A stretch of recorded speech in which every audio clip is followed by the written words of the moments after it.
everybody, so today I'm going to be doing a huge book haul. And because it is so large, I don't think I'm going to be summarizing up every single book to my best ability. I'm mostly just going to be doing a quick summary of what I believe the book is about, or what I've gained from knowing about this book, and then I can move on to the next one. Just because there's just that many books in this book haul. Yeah! Book hauls rule. So this book haul is mainly books that I've been accumulating over the past month from publishers and from my purchases, so there's quite a few of them. And I left for 2 weeks to go to Texas because that's where I'm moving. If you guys have not been on my social media recently, especially Twitter, which I've been mentioning my move to Texas on. Sorry Chicago, I'm leaving you for the warmer climate, even though I hate the heat. Why am I moving to Texas again? Because my co-author is there, that's why. Well, I'll be doing a live update about what's going on in my life very soon, so stay tuned for that. So yes, I was in Texas, and then when I came back home, there's a lot of books that were at my house that I opened up and really wanted to share with you guys. So without further ado, let's get into the video. So the first book is by one of my dear friends and amazing authors, Cami Garcia, and it's called The Lovely Reckless. This is her newest contemporary book. You may notice her from the title of the Beautiful Creatures novel. She is the co-author of that series with Margaret Stoll, and this is one of her solo series, and I am so excited to be reading this novel. I'm actually currently reading it right now, and it's so good. And you guys know I'm not the biggest fan of contemporaries, but something about Cami's writing just pulls me in and sucks me in and doesn't let me go. So this book is about a girl who loses her boyfriend, and it's about her really living life with the motto, nothing matters. But then she meets a sexy street racer and things go upside down in her life, even more than what they were before. It's an amazing book. I've heard great things about it, and I am reading it right now and loving it, and I cannot wait to see how it's going to end. The next book is by another phenomenal author, Melissa De La Cruz, and it's called Something in Between. This book sounds so phenomenal. So it's about a girl who has everything she's ever wanted in life. She's pretty, she's popular,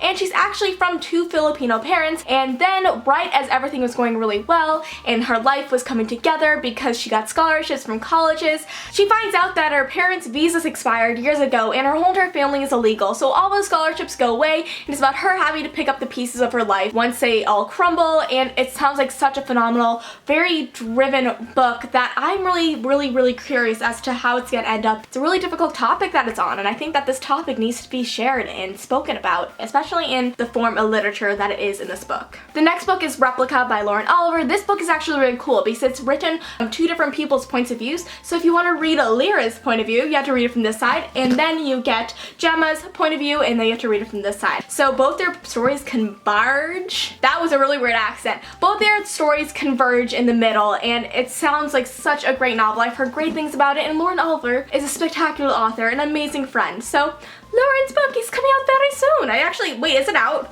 It doesn't say anywhere! The next book I got is from Half Price Books, you know, my favorite bookstore ever. I got this one from the Dallas bookstore, and it is so beautiful, that bookshop. It's so large and has lots of books that are for sale, and I love sale books. They're amazing. So this one is The Diviners by Loa Bray, and this book is supposed to be very haunting and very just interesting and compelling and mysterious, but also very scary. So I'm really excited to read more about it. I believe it takes place in the 1920s. So what do they call it? Swinging 20s?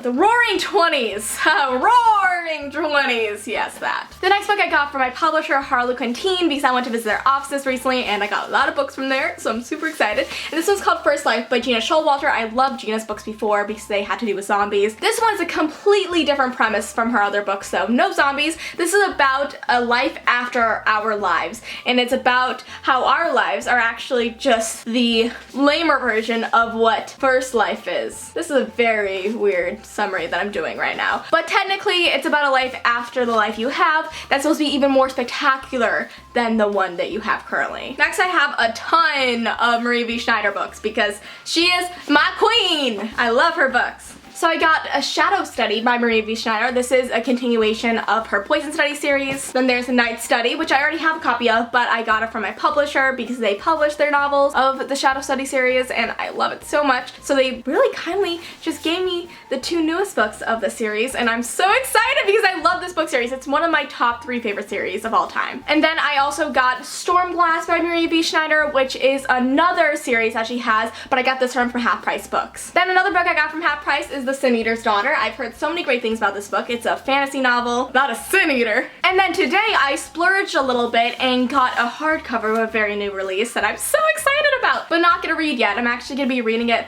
with Lindsay as an audiobook when we drive down to Texas from Illinois. It's a 14-hour drive. Yikes. But this book is Cricket Kingdom by Leigh Bardugo, and I'm so excited because Six of Crows was such a phenomenal read. Like, if you have not read Six of Crows yet, go read it. It's about a band of misfits having to go break into this high security prison to rescue somebody, and it's very, very intense, and it's all about this huge scheme that is very difficult to accomplish. It's a great series, guys, I swear. Did I just step in dog pee? Oh! Okay, so the next book is a trilogy, I believe, and it is Marie Lu's trilogy that she has after Legend. This is a different series that she has called Young Elites, and so I got Young Elites, the Royal Society, and the Midnight Star, which is an arc. It is not the official version of it yet, but that comes out on October 2016. So very, very soon. Another book I got from Harlequin when I was there was a horror book that's supposed to be really scary and creepy. I really want to read scary, creepy novels during Halloween season, because Halloween's scary, you know, yeah, get it? And that one is The Woman in the Walls by Amy Lukovics.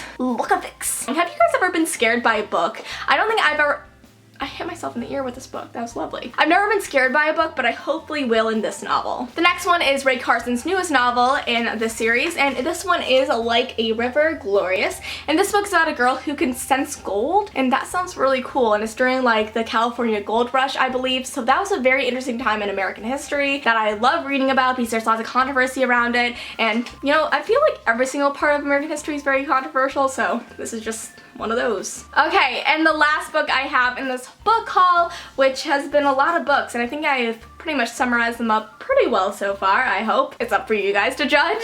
And the last one is Empire Dust by Eleanor Herman. I cannot wait to read the first book in the series, which is called Legacy of Kings. It's about Alexander the Great, and it's a fictionalized story of his life. And it's supposed to be very good. It's a young adult version, so it's not like all historical and stuff. It has a little bit of a twist to it, and I cannot wait to read that. I've heard great things about it. So this is the second book in that series. Oh wait, I also got Empire Storms earlier on this month. Badass. Oh, I have one more book. The Continent by Kiera Drake. I am currently reading this book. I'm currently reading a lot of books, I feel like, but I'm actually currently reading this book, and it's so good. This one is about a world where there's a continent, which is where all these barbarians live, and then there's this thing called a spire, where is the higher upper class of people, and it's about this girl getting accidentally dropped in the middle of the continent where all the barbarians are and having to survive. Crazy, right? Oh my gosh, I almost forgot another book. And that is Furthermore by Tahira Mafi. This is actually the arc, which I got a few months ago, but I have the hardcover somewhere. This book is about a colorless girl living in a colorful world, and I'm almost done with it. It's very whimsical. It's very magical. So I've actually never really read a book this whimsical and magical, so it's definitely something interesting and new to me as a reader. So guys, that's all for today's video. Hope you guys enjoyed it. Thank you all for watching, and I'll see you next time. Bye!